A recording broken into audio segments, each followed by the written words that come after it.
E aí, gente, aqui é a Carol do blog Reparável, trazendo mais um vídeo pra vocês. Dessa vez as leituras que eu li no mês de agosto. Vamos lá?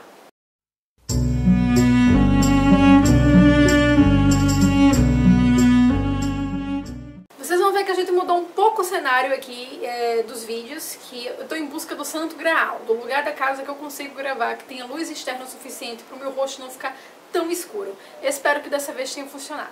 Gente, eu vou falar o que eu achei dos livros rápido, tá? Que eu percebo que esses vídeos meus ficam bem longos de leitura do mês.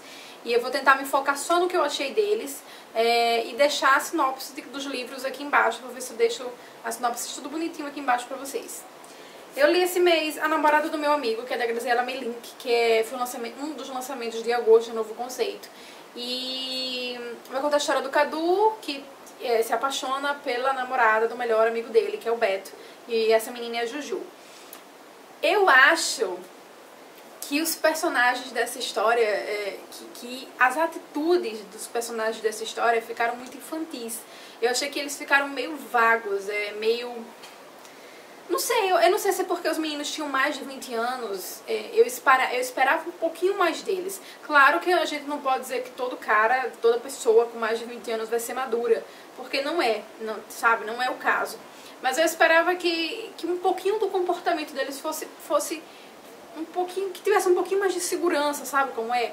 Eu não vi o Cadu lutar de verdade pra mudar essa situação de estar apaixonado pela namorada do amigo. E na verdade eu achei esse relacionamento, esse amor dele muito instantâneo, muito rápido, muito sem noção, sabe? Não foi uma coisa que foi construindo, que ele foi conhecendo a pessoa e construindo. Foi uma coisa muito rápida e não rolou na minha cabeça.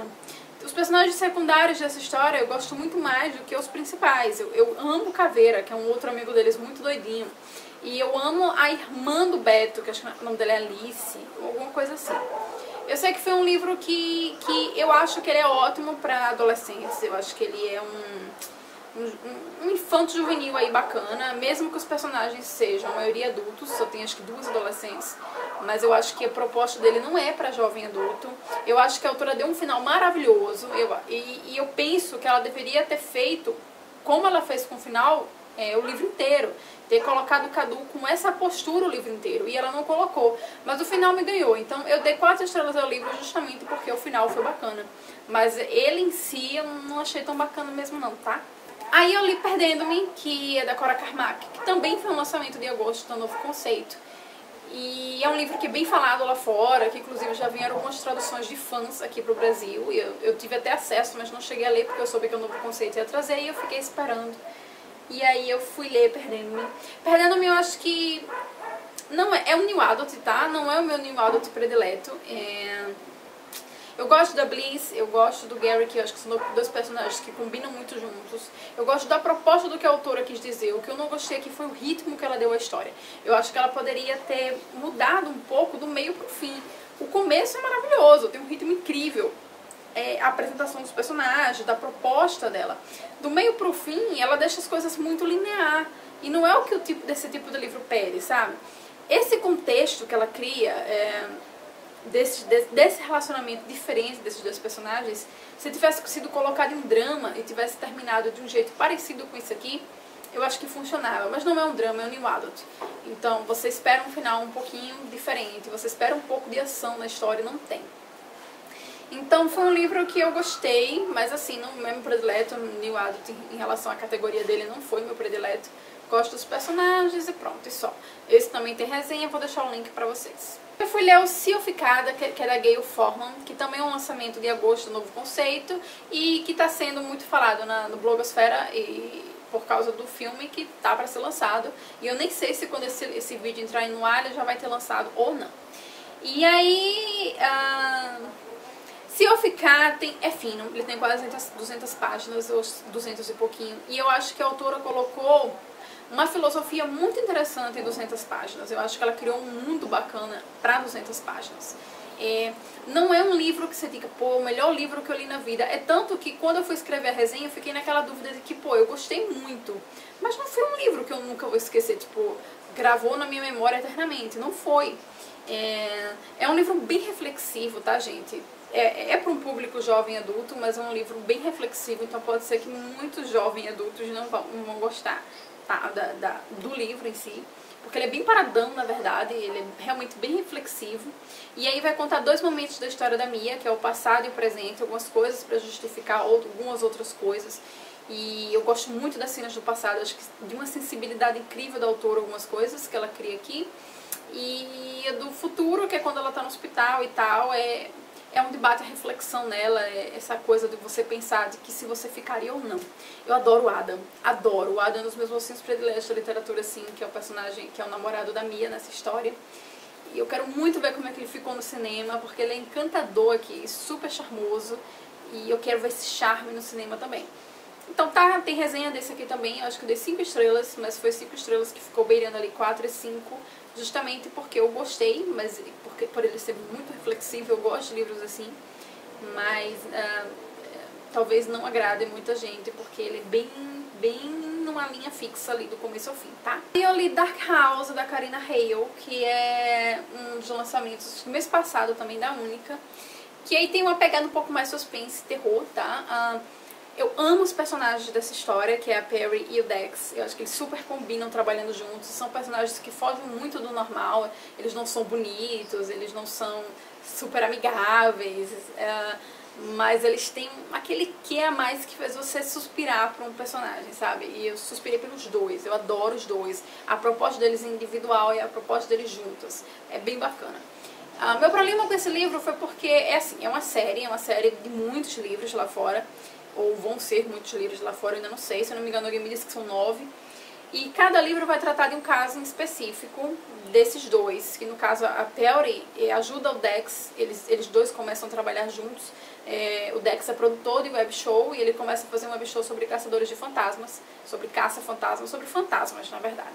E eles começam a ir para vários lugares no país, pesquisando sobre isso, filmando e tal. E nesse primeiro livro vai contar a história desse farol. Esse farol é dentro de um terreno da família da Perry. E eles vão pesquisar sobre esse farol, porque o pessoal diz que tem fantasma e tal, e tal, e tal. O meu problema com esse livro foi porque a resolução desse caso, pra mim, não aconteceu, tá? A autora constrói um medo em você o tempo inteiro, tanto que eu não li esse livro de noite, porque eu tinha medo dele. E aí vai criando aquela tensão, pra o final ela simplesmente me decepcionar. Não final em relação a eles dois. E assim, não esperem romance nesse, porque como é uma série muito comprida, a autora ela lança uma ideia, mas nada que se concretize. E a situação é mais em cima desse web show, em cima desses casos que eles vão começar a desvendar. Só que eu acho que o caso desse farol ela realmente não resolveu. É tanto que eu pensei que o próximo livro da série ia ser uma continuação do caso do farol. Mas não.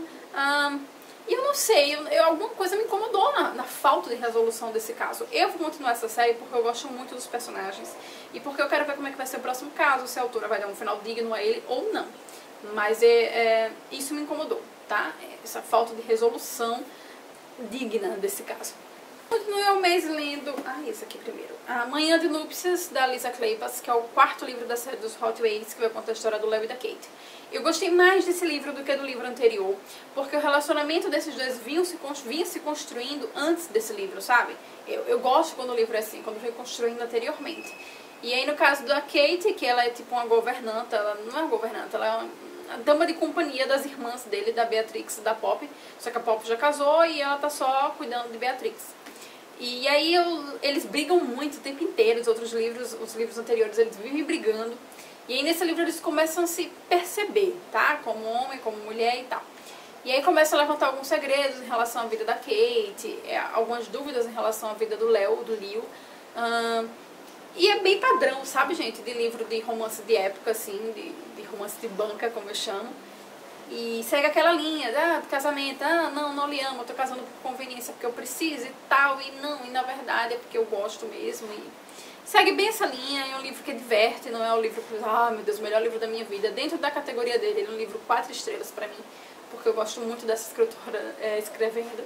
E esse aqui me salvou, assim, salvou ela na minha concepção, porque o terceiro eu não gostei tanto, mas esse aqui é bem legal.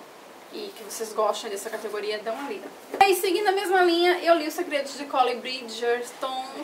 Nunca vou conseguir falar esse nome sem pausar. que também é o quarto livro da série dos Bridgertons.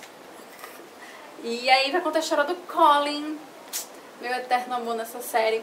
Colin é meu personagem predileto dessa série, desde o Do Que Eu, que é o primeiro livro.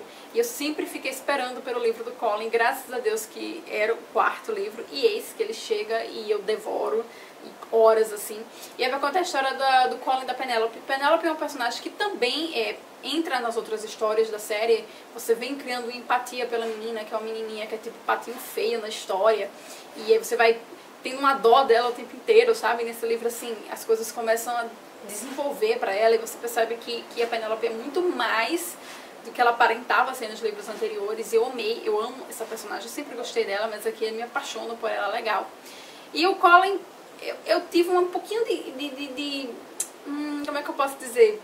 De estranheza com o Colin nessa história, porque nos outros livros da série ele é bem molecão, sabe? Tipo assim, o Colin era novo, o Colin era o terceiro irmão mais velho, eu acho.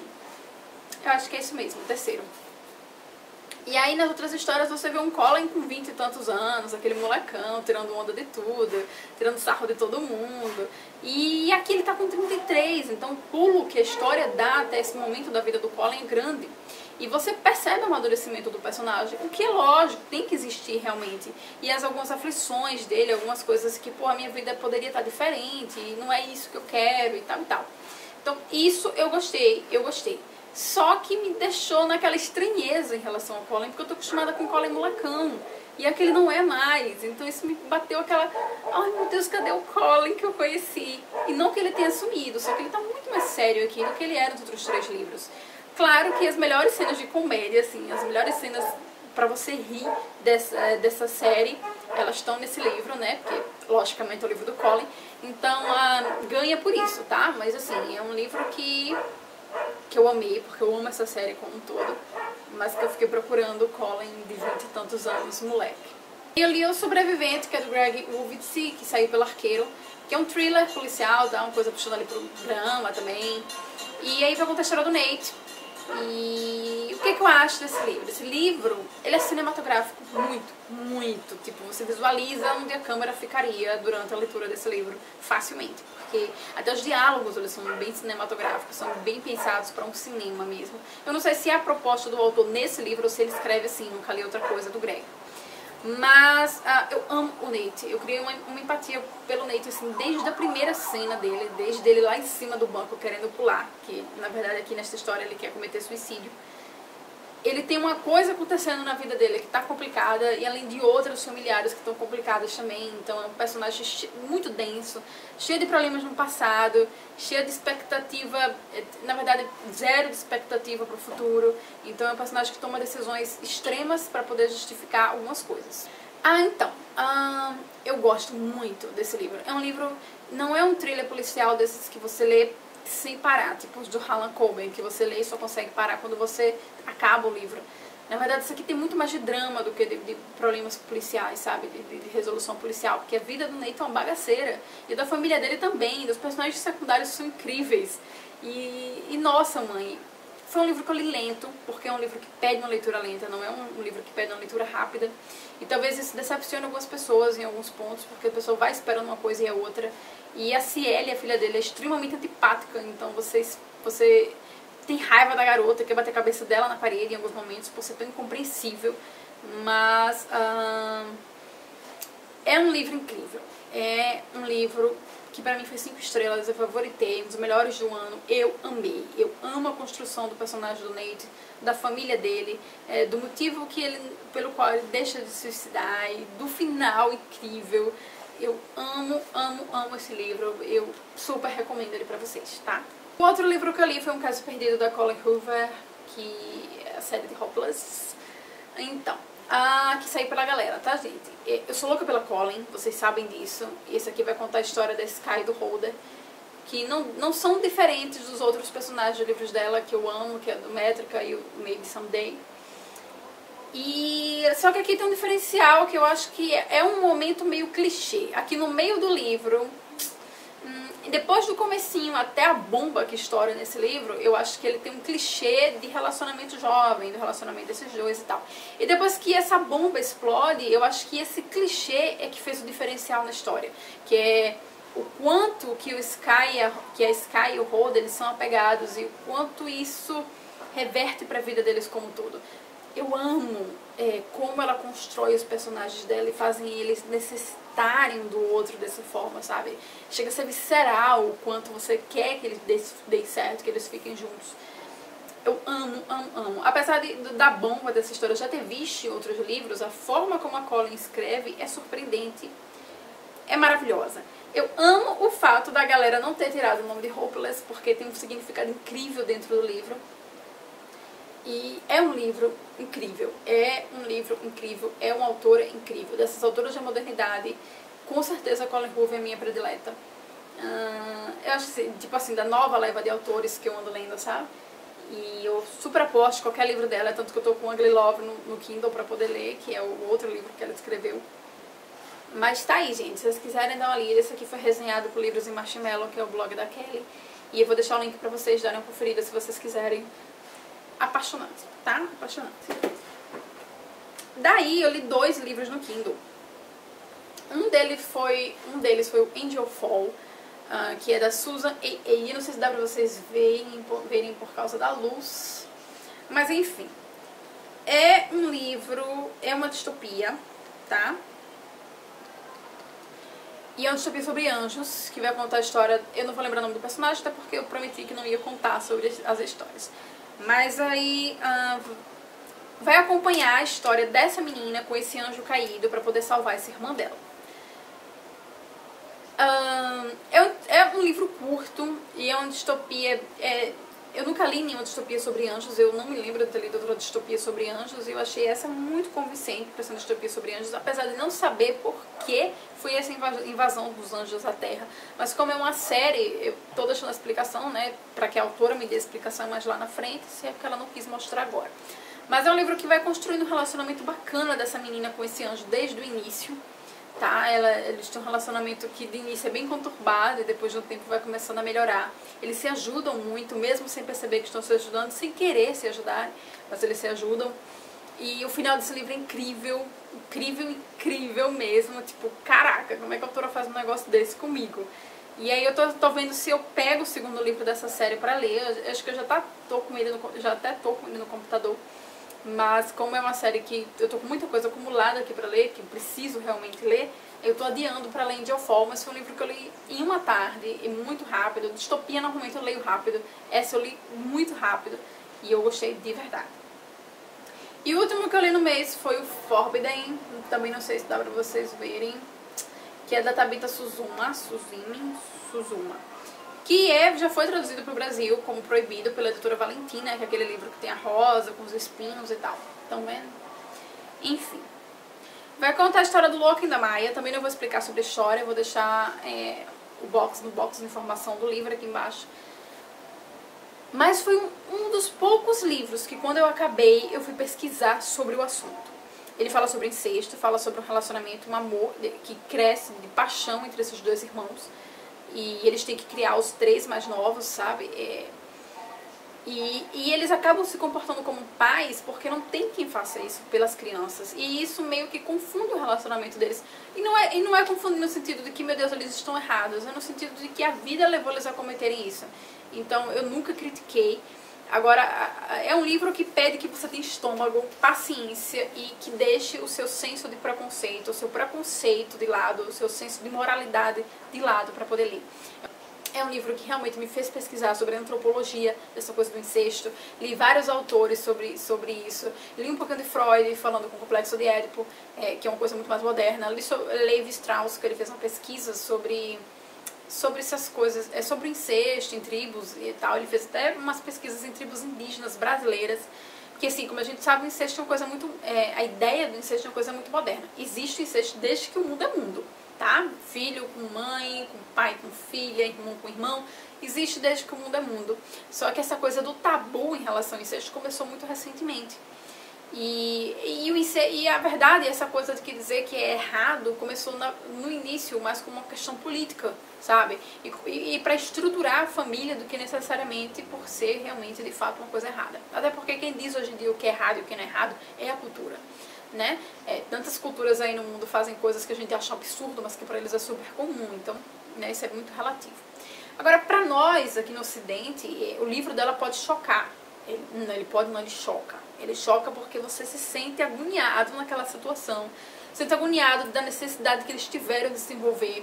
E você vê que não é safadeza de adolescente, sabe? Que não foi uma coisa que a vida levou eles. E, porra, e ficou esplêndido, ficou incrível nessa história. Esse também tem resenha no blog, eu vou deixar a resenha, é o link pra vocês. Foi uma das resenhas mais difíceis que eu tive que fazer na minha vida. E eu achei que super valeu a pena porque, nossa, o livro é incrível, tá brigando aí com Maradaia como um dos melhores do ano, tá? Então, se vocês tiverem oportunidade, leiam. Então foi isso, gente. Eu li 10 livros no mês. 10 livros bem bacanas. Eu espero que vocês tenham gostado. Se vocês estão vendo o vídeo pelo YouTube, clica naquela mãozinha assim, ok? Se vocês estão vendo pelo blog e quiserem se inscrever no canal para acompanhar as atualizações, vai lá no YouTube e se inscreve no canal. Volta a dar o joinha também. Se vocês estão vendo pelo YouTube e querem acompanhar as resenhas, vai lá no link que eu sempre deixo aqui embaixo no blog e dá uma olhada lá no blog, todas as resenhas que tem, todas as sinopses falando dos livros. Eu resolvi fazer ele mais enxuto esse vídeo para não ficar muito cansativo para vocês. Então eu vou deixar todas as informações sobre os livros, sinopses no box de informação no blog. Então se vocês estão vendo pelo YouTube e quiserem dar uma passadinha lá para conferir, é só aí, beleza? É isso, gente. Muito obrigada por ter assistido até aqui. Beijo, até a próxima.